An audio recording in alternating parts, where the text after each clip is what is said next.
G'day guys, welcome back to another episode of Level Up. We're back in the shed this afternoon for another cracking episode.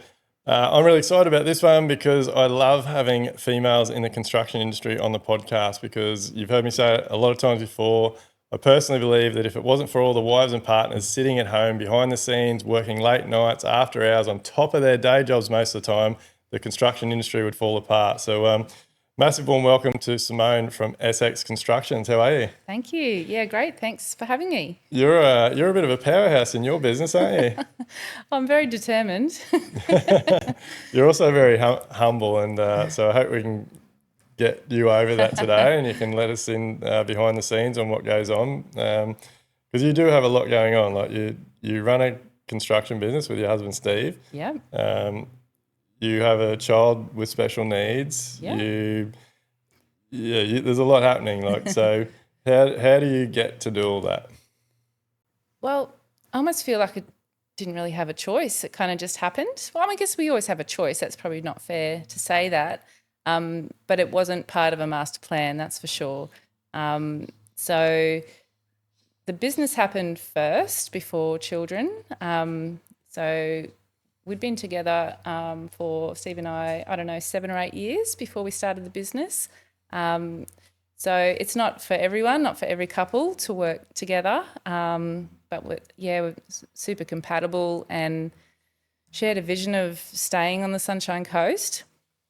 And back then, 2009, when we started, there wasn't a lot of job opportunities in creative industries, which is where I was working mostly in marketing and advertising. And Steve got his builder's license, so it just sort of evolved. And I'd been working a bit for a business coach and was force-fed bookkeeping skills. Not that I really wanted to, but I could at least keep the books. And off we went. So in the beginning, were you working day job and then helping out? It's a bit of a blur. I don't actually think I was looking for Steve. I don't know. It might have just been for a couple of months, to be honest. And then the business I was working for folded. So it wasn't like I didn't have a long progression and a build up of like, finally I can leave my job to do this full time. I was basically unemployed. And so the choice was commute to Brisbane, which I'd just finished doing a year ago, and I hated commuting, or just go all in the business. So that's what we chose. And then I thought, well, this is this is the dream. I want to start having babies, just start having family. And so 18 months into business, and I fell pregnant with twins. So that was not on the plan either. So two at once was a bit of a curveball. And then another curveball came on day 4 after the twins were born, and our daughter Luca was diagnosed with Down syndrome. So there was a lot to learn in a really short amount of time, huge adjustment. The twins arrived a month early. We were in special care for 12 days, and poor Steve had 2 job sites open, and I can't remember, only probably 2 guys working for us at that point. So it was honestly a bit of a blur for a couple of years there, but our family was amazing, just rock solid right behind us. And I think without their support, the wheels probably would have fallen off. Yeah. But we just kept pushing through, and I think you can surprise yourself of what you can do when you don't have a choice. Because what were we going to do? Run away? Yeah. Run away to where? To what? Like, how's running away going to be better?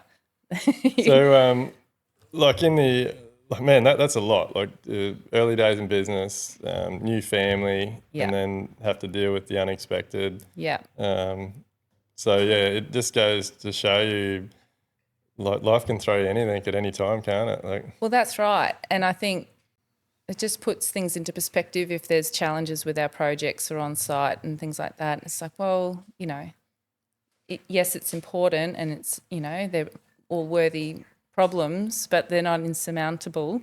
Yeah. Let's just sort it out. And we just don't quit.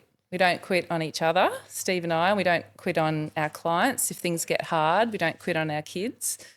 Things get hard, but we just push on and you learn from it, right? That's how we grow. Every day's school day. You get You get So better. in the early days, or maybe not so, maybe even for longer, were you getting paid for your role in the business? No way. So Steve, I don't know. We probably just had one bank account with money that came out, and Steve wasn't on a salary. I think sole trader, was operating as a sole trader. And then I do remember we did start paying ourselves nominated salaries. I think my first one was $30,000 a year, which I think at the time might have been enough to buy groceries and a carton of beer a week or something like that. So it was just to live. I imagine that was a pretty big step backwards from the salary that you would have been getting in your own career. It's probably about half of what I was earning before. But we just sort of had a longer term vision.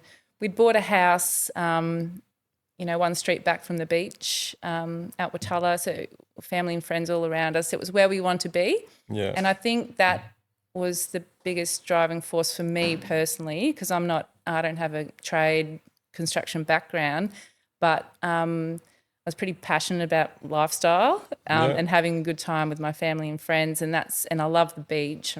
I'm really drawn to live by the ocean. So it was just a way to achieve the bigger picture in life, was to create this business with Steve. And it was fun to create something together. Hard too, but I think what's helped us stay strong is the way that we've handled mistakes and setbacks. And I'll never forget a really big mistake I made. I can't remember exactly what it was, but I left something out of a quote, like a driveway or something pretty big. Yeah. And it was my responsibility, whatever. I didn't put it in, Stevie didn't notice it, so we had to do it, build it, whatever it was. It was a lot of money for us at the time. But he didn't lose it at me. And I've just been so grateful for that. And I've just tried to repay that in times gone by as well. Like if we each make mistakes that, have, expensive consequences or whatever, just being really careful not to blame each other and getting nasty, because it doesn't help. It's just really unhelpful. And couples working together is stressful. There's no time apart. You work together, you live together, you spend weekends. It can be difficult. So what mechanisms do you have in place for time out, like switch off? We've got better at it. It's funny, our kids used to remind us if we were talking about work at the dinner table and things like that. So that's generally a big no-no. We just try and not chat work when we're, at home eating, in the family meal and whatnot. Yeah. Having a designated workspace has been really helpful, especially in the last few years. We've got the office out of the home, physically drive to work, drive home. So that little air gap is... Do you drive to work together? No, hours apart. I'm on office time. I do school drop off on the way to work. And look, to be fair, we don't spend a great deal of time side by side. Steve's out on site a fair bit. So I'm trying to change that, trying to get him in the office more. But when we are working together like that, it's usually just head down, bum up into estimating or whatever, or planning something out, and then whatever, knock off and try and leave work at work. Easier said than done. And we're perfect at it, but we put an effort into it. Hey guys, we've got a huge announcement to make. If you're a builder, or more importantly, the wife or partner of a builder in the construction industry, we are having a huge seminar on the 12th, 13th and 14th of March, and you do not want to miss this. Live Like Build has events every single year, but we are making this one bigger and better than ever before. It's going to be an event across 3 days, and we've got an incredible lineup of guest speakers, mentors and coaches to cover everything from imposter syndrome, building your confidence, estimating, building software, holistic health, leadership, systems and processes, like you name it. This seminar is all about better businesses, better projects and better lives. So stay tuned, go to the Live Like Build website or go to the Live Like Build Instagram page, or even my personal Instagram page, Stay tuned for the ads, click the links, and I look forward to seeing you at this event. You do not want to miss this one. Yeah. So how have you learnt, because like most wives and partners, like this, it's not something you choose to do. You haven't gone to college or uni or anything. So like how do, and that, I'm not saying that's not a bad thing. Like I think some of the best people in the industry are people that haven't actually got any sort of trade or experience. They've learnt from being in the trenches. Yeah. So, Well, the first few years was just learning from mistakes as we went through, and just from other people around us, friends and whatnot, industry bodies. But I think from building it's a second home, it was a very stressful time for us, and we learned a lot of lessons the hard way. And I just knew I needed to upskill. So that might have been about 5 years in or so, 7 years in. I went and did a certificate for building construction contract administration. So that really helped just with my confidence, just with executing contracts better, better estimating, things like that, a few better processes. And then the rest has been from you, Duayne, and Amelia, and the community. so you are in our Live, Like, Build, Elevate community, and are you involved in the Wives and Partners group? Yes. Yeah, So, I love the chat. Yeah, I think, like it's like I said, I think the industry would truly fall over if it wasn't for Wives and Partners behind the scenes. So like Live, Like, Build is very accommodating and supportive, I guess, of wives and partners. And like you would see from being on the Zooms, like we don't have a Zoom that doesn't have a certain amount of wives and partners on those Zoom calls, but we actually have that dedicated group for you guys. I'm actually not in that group. I don't get to see what goes on in there. Oh, no, it's so good, and it's so welcoming. And there's a really big array of amazing women in the group. Some that have, are still working other jobs, part-time in and out, or, full-time, and then on this business on the side, all sorts of different professions that have, next to no experience in the industry and learning as they go. Others are more experienced. There's a few like me whose husbands don't appear very often on the calls. Yeah. But I just hope partners or couples don't let that stop them from joining a group like Elevate, because it wasn't going to stop me. And I knew our business needed it, and I knew Steve wasn't going to be the one to show up to the Zoom calls all the time because of his addiction to site. Well, I think that's a really good point, because it doesn't, like, as you've seen, like we've got a lot of wives and partners that you see them all the time. Like there's actually some members in Elevate that I've never seen because they're not there. I know they're members. I talk to them on the phone, but it's their wives that show up all the time. And that's the way that we've done it, to collaborate to help the business grow and push and move forward, so that the sites just keep flowing. And then I'm in the background tinkering away, trying to improve systems and hire better consultants and whatnot, just to sort of skill up in the background. Yeah. And that filters through slowly to site and to our clients' experience and whatnot. Even if you're in that sort of, I guess, mindset, you still get a lot of growth, because as you just said, like it flows, it filters through. Yeah. In one way or another, and over time it grows and grows and grows till like you're at a point now where Steve's in the office a bit. Finally. I know. And I think it's important for the women out there not to sit around and wait for their husbands or partners to do things. You can actually just go out and do it yourself. Yeah. Obviously, there's some things that you need certain, knowledge and skill and technical training for. I fully get that. But for anything else, just go for it. Like we're all learning But you shouldn't together. wait for that, should you? No, we'll just go and figure it out. That's what I've just go figure it out, And then if there's something I can't figure out, if it's too technical, of course I'll reach out to Steve, my business partner, my husband. Yeah. Go, mate, how do we, and then he fills in the gaps of the technical knowledge, but not necessarily him having to invest a heap of time or whatever into something that's just, I guess, not his forte. Yeah, yeah. It's so powerful, because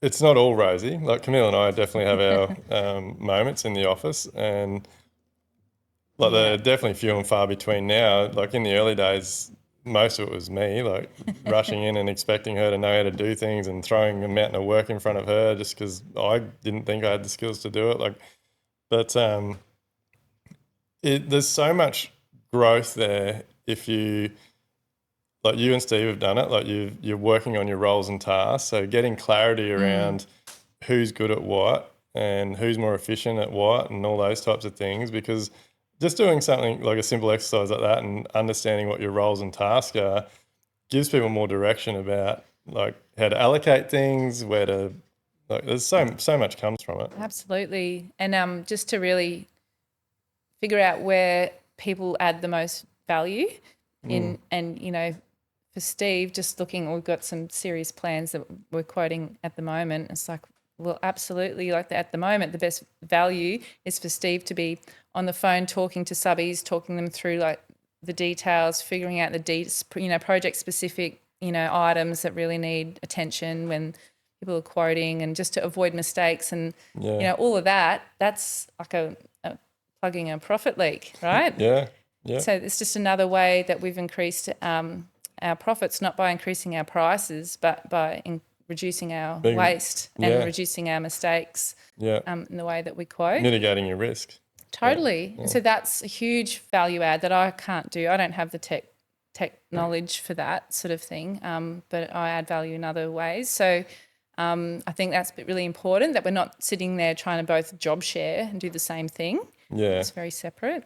I want to go back to the salary thing. Mm-hmm.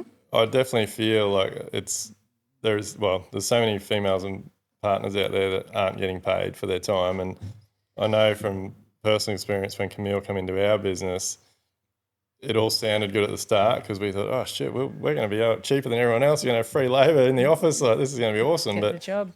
Like, knowing what we know now, like that, it's so, like for Camille, like it can lead to depression and anxiety. Like the fact that you're sitting in an office, you're doing all these stressful tasks, you're keeping the business alive, and you're not getting rewarded for that is pretty bad. And isolating.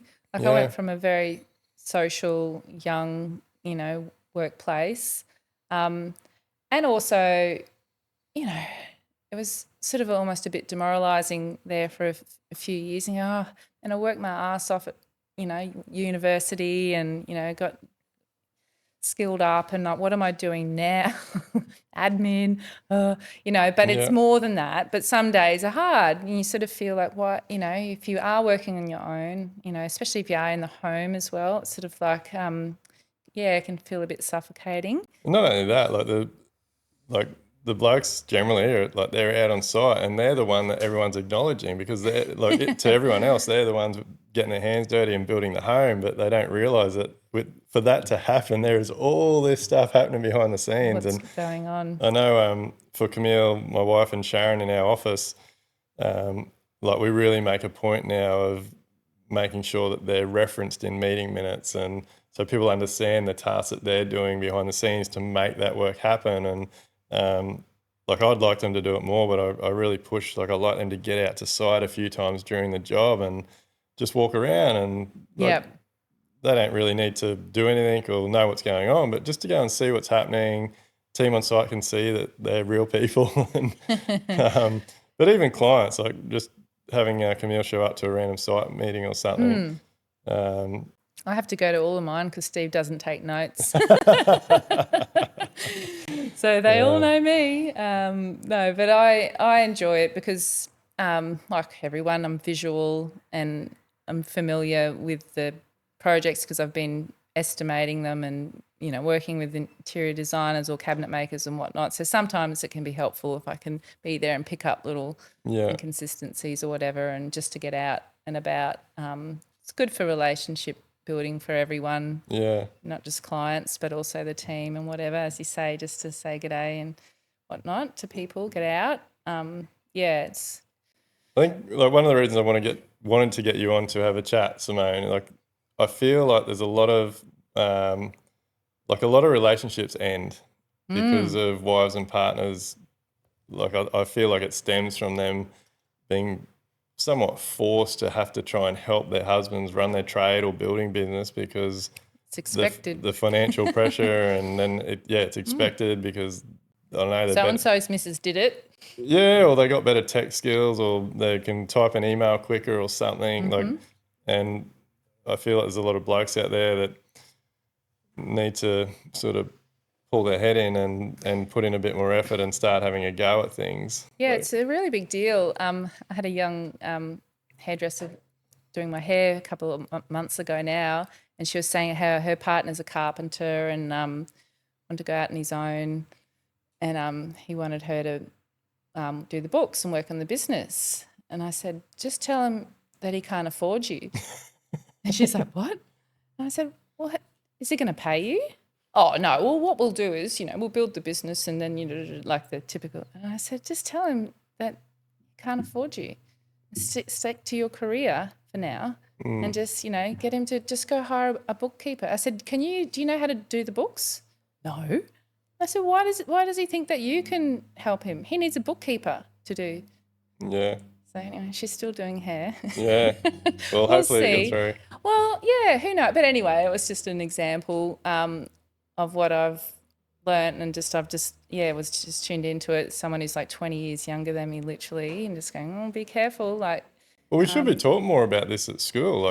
It's everyone feels, and the building industry is very bad for this race to the bottom. So everyone feels that they can't charge enough to be able to pay for a bookkeeper, so they need to have their wife and partner do it for free. yeah, no, it's a trap. It really is. So we were definitely in that trap for years. Yeah. Just always trying to be cheaper, just to win jobs to eat, basically, to survive. And then it just got too stressful. So we just had to learn and grow from that and change our ways.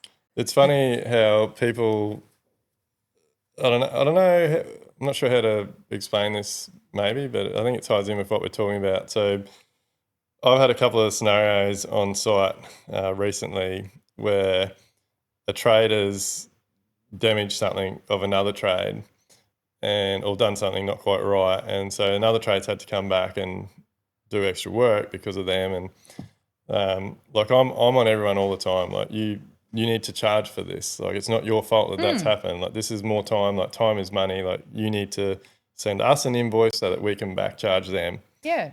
And these two older sort of trades, like, no, it's fine. Like swings and roundabouts. Like he's done stuff for us before, and I've been really on their back to like there's probably 4 people all up in the last sort of 6 months that this has happened in our jobs, and I'm like, this can't happen anymore. Like time's money, you need to charge. And not only do you need to, like if you don't charge me for coming back to fix their mistake, I can't back charge them, so they're not going to learn. And so this is going to happen again. Yeah. And I feel it's the same with young businesses starting out or people in the industry where they've got their wife or they expect their wife to work in the industry. It's very hard to break that cycle if you start it. So you need to, right. There's no physical invoice or, physical, payroll item going out of the bank account. So there's no value placed on the time. Yeah. It's just, So I know how that would make me feel. Like how would it make you feel? Like you're just putting all that effort in and you're not getting paid. Yeah. Yeah, no, it's certainly been a slow process, but I don't know what to say to that other than don't work for free. Everyone needs to get paid for their work. Well, oh, absolutely. Yeah. And it's not only, it's just you're just doing a disservice to the business owner if that's your partner. Then like how are they going to learn what the true costs are of running their business if you're not included as an overhead? And then a lot of that, I guess, those uncomfortable situations, the arguments, like a lot of that stems from that feeling of undervalued. Like, yeah, well, here I am doing all this for free anyway, back off or whatever. So if you're getting paid properly, then each person might have a more professional approach to the situation and just treat each other better rather than, I don't know, just a squabbly family argument or something. Well, it's definitely an area that the whole building industry needs to sharpen up on. And like my big thing is I truly believe that if everyone in the industry knew their overheads, knew their roles and responsibilities, were getting paid the appropriate salaries, that the cost of building would come down. Well, it might just be more predictable. Be more too. predictable, Yeah. be more efficient. People would feel more valued. People get more done in time because they're more efficient. Like it's just the benefits are far outweigh the other way. Yeah. Um, No, So- it's essential. Tell us, like you've come a long way in the last 2 years.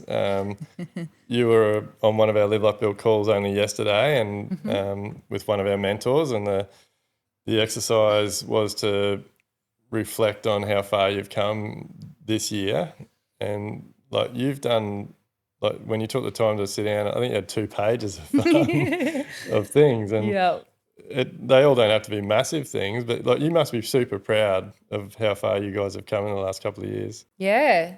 No, it was really good exercise to sit down and just sort of reflect back on all the things we've implemented since joining Live Life Build. I think one of the biggest impact items was getting sober curious. So I probably cut back drinking by 75%. I still drink, but I just I think too, just with aging and whatnot, just the hangovers were just getting harder. It was just getting harder to recover, and my sleep was getting really impacted, and I just knew there was a better way. So I actually found this really good book, Sober Curious. I highly recommend it. So I don't really identify with like sober or AA programs and things like that. To each their own. I'm not knocking that, but I couldn't really relate. I just knew there was a better way, or I had more in me, basically, for what I wanted to give to Essex Constructions and to my family. I just knew I couldn't do it when I was just sleep deprived and cranky and not feeling well. So that was huge, and it just sort of gave me a lot of energy and clarity to put into the business and also myself, and just started endurance running of all things. So that was... Is that something you've always done? Or No, not really. I've always been a runner, but just like 3 to 5Ks, just a little like half an hour run before work or something like that. But That's just made me feel really shit. Oh, really? Because you... It's just a warm up. Well, when was it? Back in... Was it April? I did the 48K Kokoda Challenge walking. Yeah. You ran it. Yeah. Oh, I did 30Ks Well, running. you did 30Ks, but it took us 13 odd hours. And I think you said you were back having lunch at the pub. We did it in So I sub-5. thought you had been this runner for years and bloody... Nah. Nah, No, October last year. I need to get my act together. October 24 was my first ever event Shivers. since like, high school sport or whatever. Yeah. So I did a half marathon at actually Brett Run Queensland, Brett's event, the Blackall 100. Yeah. So I did the 21, so I did the smallest event, and But that was in the hills. that was in the hills, running basically, I can't remember the elevation, but about 1,200 metres elevation or whatever. And it was really boiling hot, very, very hot conditions. And then, I guess 6 months later or so, did the 30K Kokoda. Yeah. And then just a couple of months ago, I went and did the 50K event at Blackall 100. So that was huge. Probably just the training for that. It was a solid sort of 4 months through winter. And again, I guess it filled a bit of a gap, gave me something else to do. Easier to come home on a Friday, if you're a bit stressed from work, the old me would have just had a few beers and whatever, unwound like that. But if I'm going to get up to go trail running in the morning, that might be 3:30, 3:45, like pretty early. You don't really, I can't really be drinking beers and that on a Friday night. So it really all lent into each other, gave me something else to do and to look forward to, because I was running with like amazing women. Just I don't know, talked dribble, that was our social catch up too. And then just kept really fit. It was hard though because just a busy life, not a lot of recovery time. Yeah. So, go and punch out a 4 or 5 hour run and then come home, shower and go to soccer and be soccer mum or whatever. And then just washing and then the next minute you're preparing for work again Monday. And so that was probably harder than the event. Was keeping up the schedule, especially the last 4 weeks. I was sick of it, like I was. So it was really hard. Yeah. But it's just, one of the biggest lessons. I did it because I wanted to teach myself discipline and what it means to show up when you don't want to, but just to do it anyway. Yeah. So consistency has just been super powerful. Just with our business, with our family, and just with running too. You just got to keep showing the up. running helps give you, like, I feel the more sort of challenging things I do personally, the better my business becomes. Like I feel like I get more clarity, I'm more structured, and like you just said, like if I probably pretty similar. I've never actually really thought about it, but yeah, I know that if I have to get to a certain fitness level to do a trek or something, then I can't be having a big night and just wasting a day. Like I need to be fresh, get up early. No 0 days. Like But you just can't. those early mornings, I don't know, I just find so much clarity being out in the bush and the birds and the wind and just nothing in my ears. No, it's very cleansing. It forest bathing, they call it. That's a good word for it. But it definitely makes you, I'm not sure what you do. Like I'll quite often come home from those walks, I'll do some journaling, or I seem to find my best ideas, or something might have happened at work that week that I'm not quite sure on. Like, and I finish a walk on a Saturday or Sunday morning, I'm like, yep, got that. Like we're going to do this. Yeah, gives you processing time. Yeah. I remember reading in a book, can't remember which one, about Winston Churchill through the wars and whatnot. Yeah. A lot of his leadership through war was, decisions were made on morning walks and things, or late night walks. Yeah. There's something about it, just moving forward in a forward motion outside. I do a lot of beach running too, just the oxygen levels, on the edge of the ocean. Like, it's so good for you. I love it. I'm going to live at the beach. Steve wants to move to the country and have a big shed. No, just nah. No, well, the way you guys are going, you'll have both. Well, that's what I said. A weekender for sure, but Yeah. you won't get me there long term. Not yet anyway. All right, guys, I want to introduce you to a really exciting new product that I believe is going to play a massive role in Australia building healthier homes. As you all know, I am extremely passionate about healthy homes, and I'm doing a lot of research and putting a lot of time and effort into making sure my construction business is leading the way when it comes to building healthy homes here in Australia. We've teamed up with the guys from Highwood Timber. Highwood Timber are pioneering condensation management with their high-flow ventilated LVL batten system. High-flow battens give builders a stronger, straighter and smarter way to create a ventilated cavity behind cladding and underneath roofs, without compromising on structural performance.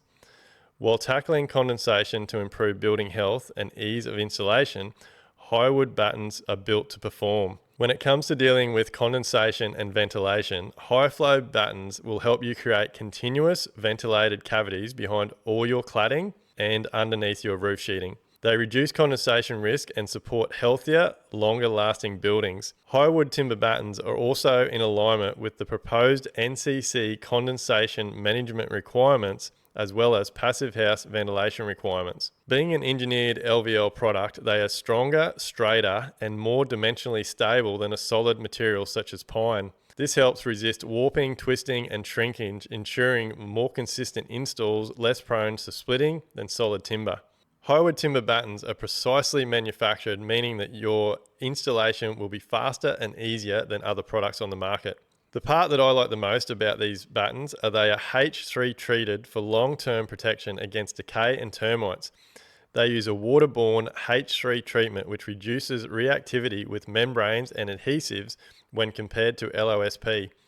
These are the exact battens that you want to be using on your homes and your builds if you are considering building healthier homes or passive homes. check them out. Highwood Timber Products.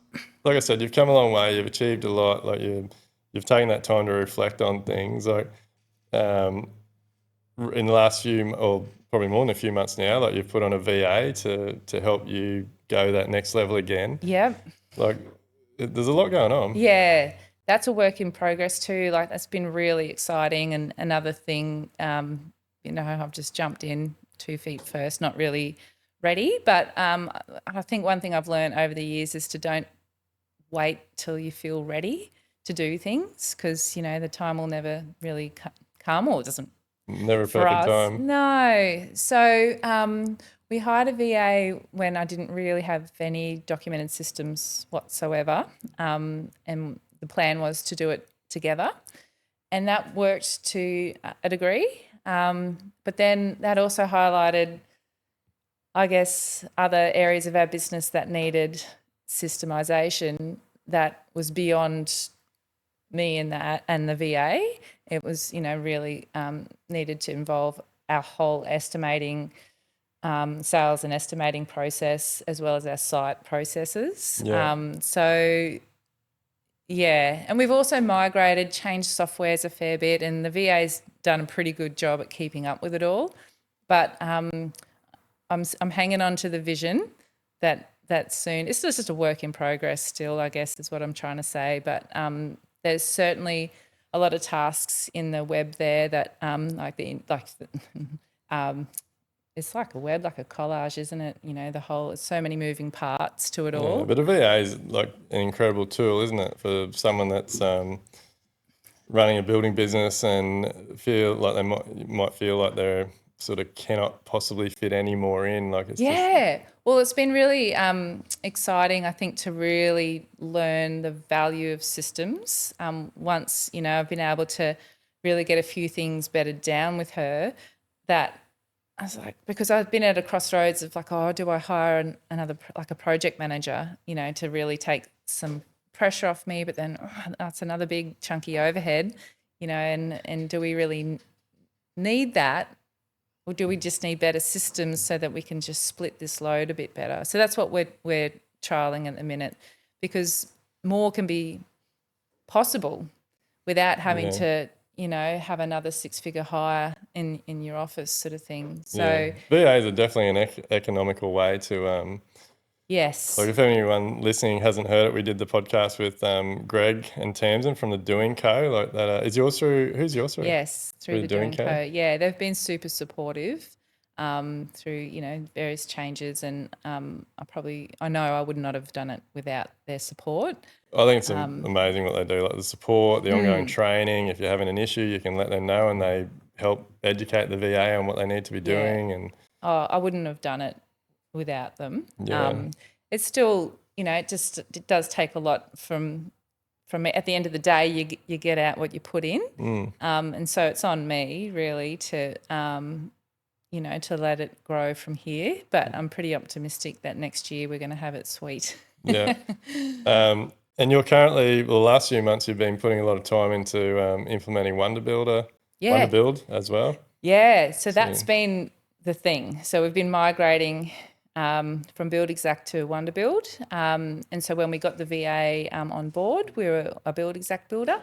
And so the move has been tricky, just sort of redocumenting various systems and whatnot. It's not just the software you're learning to, but how your business operates with it and who does what within all the various tasks and everything. So that's sort of what we're nutting out at the minute.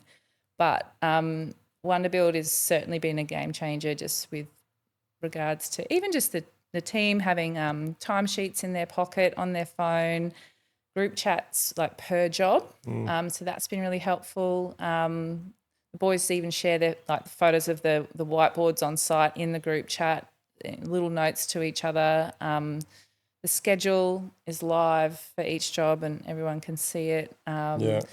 There's been lots of benefits, and just the client communications is easier. The portal, I find it's live in the cloud, and it's just been lots of benefits. So all of that I think is yet to really flourish in our business, but it's just another big chunky change that we've been going through the last few months, and it's never easy to change your operating software. And like I said, there's never a good time.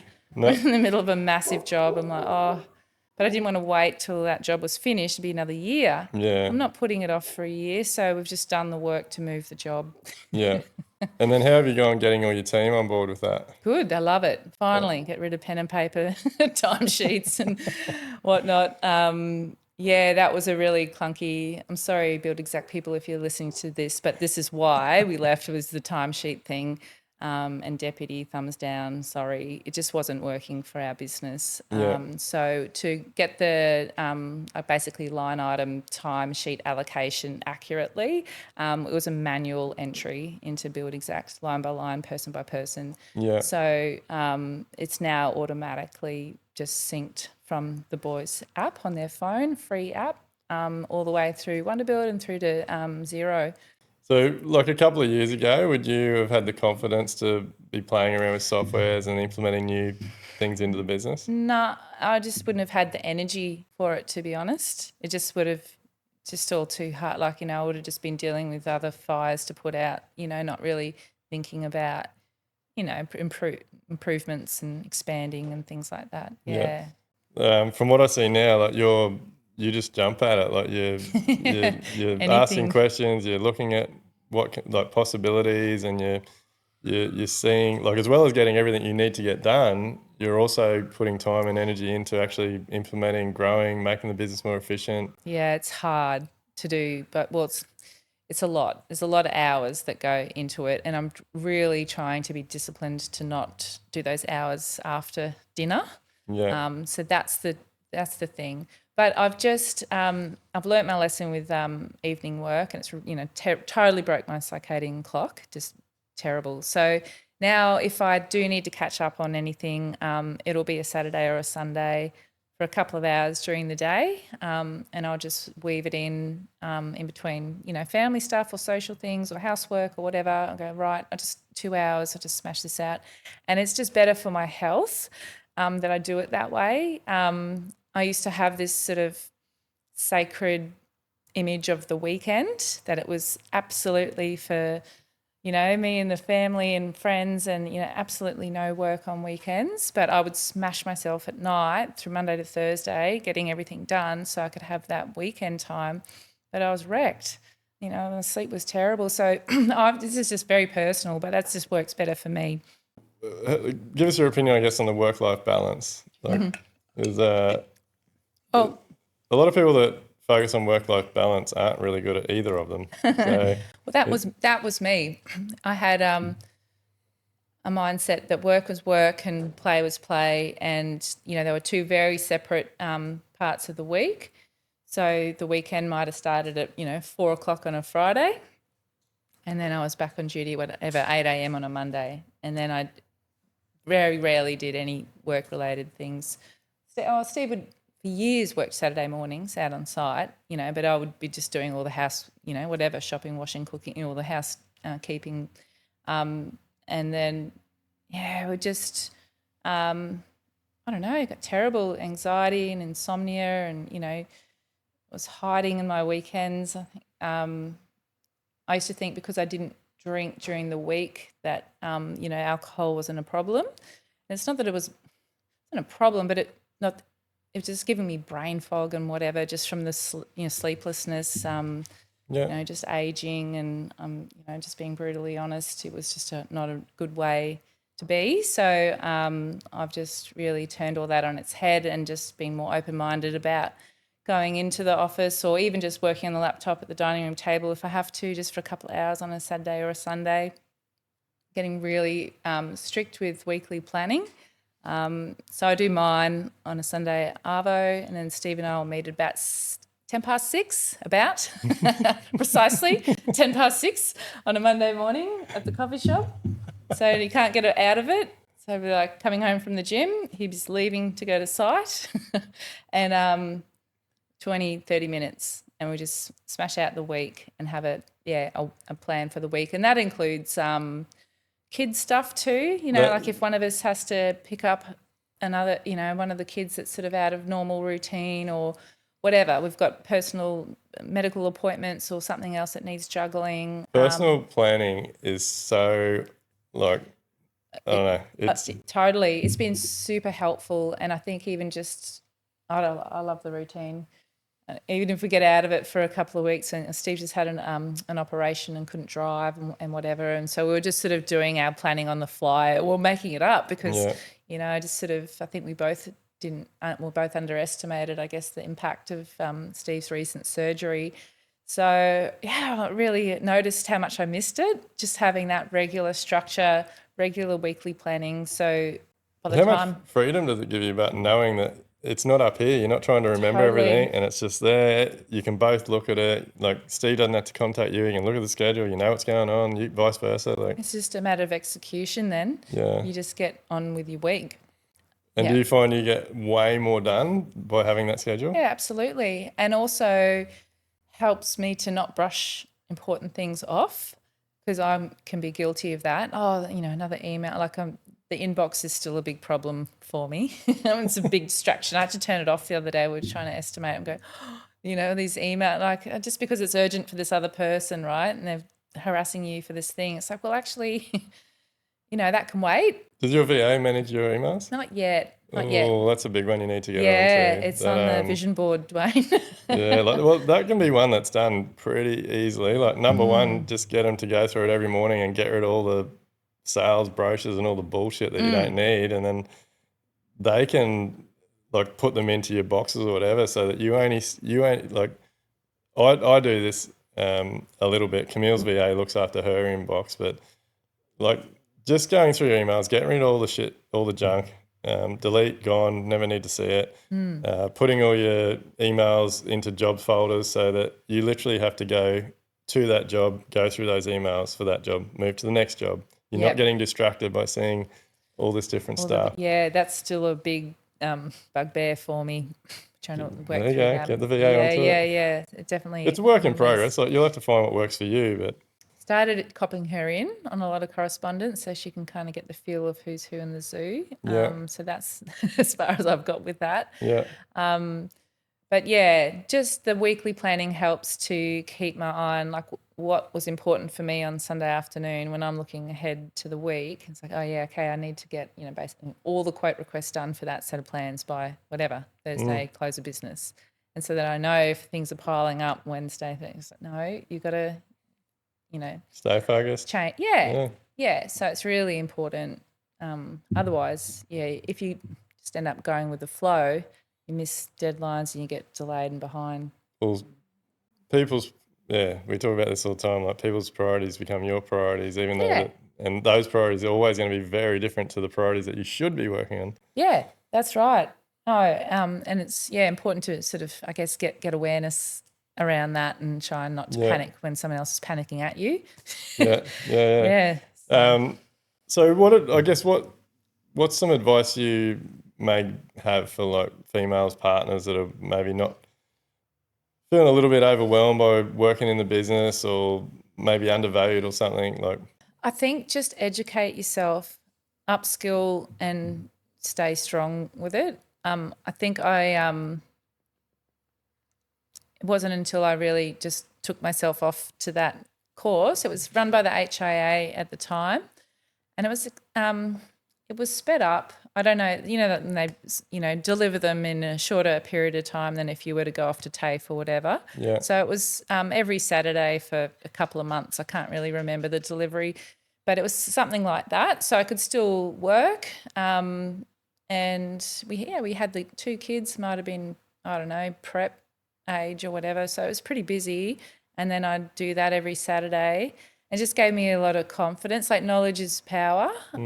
So I think if, there's any women listening to this that feeling a bit sort of flustered, like you're floundering and, and that can lead to being defensive too. If you are making mistakes and your partner has a go at you or, I don't know, it just might highlight an area that you need to upskill, go and learn and figure it out. And if it's not from an industry like a formal thing, like just from other people, you know, friends and family. I just ask questions, and then that might lead to whatever, a short course, or even just like a podcast, or, you know, an audio book or something that's just going to help, you know, you get to the next step and the next step. Yeah, because it's certainly a journey. Yeah. If I guess if you're a builder's wife or partner, or you're a builder that maybe your wife works in the business too, you can always reach out to Live Like Build, because we, like I said, we've got a lot of wives and partners in the community. We've got that separate channel for you guys as well. Oh, there's heaps. There's so many women. I think when we first started that, there might have been half a dozen. Yeah, women. now there's 30 or 40 or something in there now that are getting involved in it, but which I think is absolutely fantastic. I think, and like I said before, I'm not in that. Like other team members run that side of it, but from what I hear, a lot of it, like obviously there's a lot of good conversation there, people asking questions and things, but a lot of the feedback about that group is that a lot of wives and partners feel like they're on their own. So having that group to be able to ask questions and share knowledge. Absolutely. And just relatable, having, you know, and I think too, because most of us have just made it up as we've gone along, you know, I don't really know of anyone in the group, not that I know everyone, but, you know, like I think we've all got that sort of shared journey where we don't all really know what we're doing all the time. Yeah. And it's a Well, safe. not to us blokes, really. Well, there's that. But exactly, Google it, find out. But it's a really generous group. So there's a lot of people that are really more than happy to share, you know, templates or ideas or their experiences. There's, you know, some gun marketers in the group that have been really helpful for others going, oh, what do I do? Should I do this or that? And it's just a sounding board of really just sort of like-minded people. And it's a very safe place. I think, just speaking for myself, being in like the broader group with the rest of the Elevate members, it can feel a bit weird just, again, being, you know, a female in a male-dominated space. Yeah. Whereas the partners chat is not that, you know, Yeah. it's sort of probably where I think women feel more comfortable by speaking up and asking questions. That's more related to the office generally. Yeah. Whereas in the broader chat, it can be, you know, it's a broader, you know, range of topics and things like that. Yeah. So, yeah, I highly recommend it. It's worth its weight in gold. A lot of the girls say it's the best part of Elevate is the group chat. Yeah. Look, there's so much value in having a safe community. Like, Totally. And just it's just right there in your pocket if you just need to like ask a question, or, you know, you're feeling a bit flat, or you share something hilarious, like everyone's up for it. Yeah. So it's just accessible. And everyone's so spread out, I think too, like, you know, all over Australia, which I think's amazing too, because I don't know a whole heap of, I guess, you know, women in a similar, like, I'm just trying to think, probably can on one hand, you know, of women I know in my personal life that work with their husbands in the construction industry. You know, most of my friends are not that. So it's hard to have a conversation with a friend who can relate and understand with what you're going through, but all these women fully get it. yeah. Well, and not only that, again, from what I hear, like, it's quality. Yeah. Like there's a lot of builders, wives and partners group and like on Instagram and Facebook and things, but like I see them on my socials, and some of the shit that I see getting talked about, I'm like, holy shit, like what is going on here? So it's quality as well. Like, you're not super supportive, and I think it's, you know, a lot of it's I don't know what the word is, but almost like caring for the person first, sort of support, not necessarily, oh, how do you set out your invoices and, you know, like that sort of stuff. There are some, you know, awesome little templates and things that are shared, but it's more just about I don't know, running your life really, or your business, or like, I don't know. Today the chat was about the full moon and all went a bit woo woo next to Amelia. So what's next for Essex Constructions, or what's next for you? Like what's your plans? Well, the big cherry on top next year is our own home. So we're super excited to do a knockdown rebuild for our family. It's been 10 years since we've built for ourselves, so it's not something that we do all the time. So we're really excited. We've got a nice corner block near the beach. We've been living in a knockdown for 3 years, so well and truly ready. And then we're just using it as a bit of a training ground for ourselves too. So we just ran the pack process on ourselves just to help clarify our budget and our borrowing capacity and things like that, or what, so that's been really helpful in even just growing our skills in delivering the pack process for our clients. Because surprise, surprise, the plans came back over budget. We've got no one to blame but ourselves for that. A little bit bigger, a little bit more, but it does. It's a good exercise to do. But every metre, costs. So, and every little decision and every little extra you put in, even for us, like it costs. So, so when you were pricing that, we're like, "Ooh, I'm sure I can do that cheaper." Come on. No, we were very disciplined.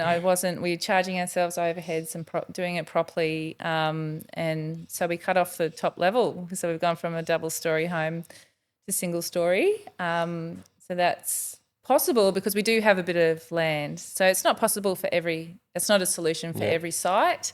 So we were fortunate we didn't have to chop the house in half, so to speak, but that's been a really big saving for us. And it'll be interesting to do like a before and after valuation on it too, to sort of try and we're just leading into a future builder developer vision for Essex. So a lot of the, the key thing we need to really learn is the feasibility study on sites and projects and things like that. And a lot of it's to do with your before and after values and, sale prices and things like that. So we can just use it as a little guinea pig in the here and now.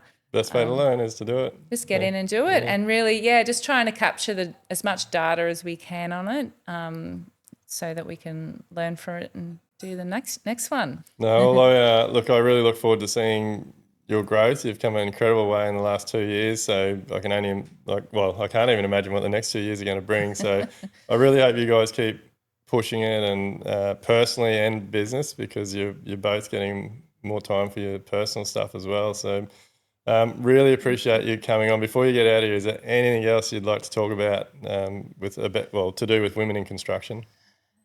Oh, just the world is your oyster. And like I said before, don't sit around and wait for your partner or husband to do things. Like if you see something that needs to be done or something that you want, just go and get it and make it happen. Yeah, quick story before we get out of here, but a builder mate of mine, that's wife come into his business, they had a really hard time, and to a point where she was convinced that a building business couldn't make money, and she just hated it, caused a lot of friction and whatever. But anyway, they knuckled down and they educated themselves. She did some training, and they managed to turn their business around, but to a point where she became very, very good.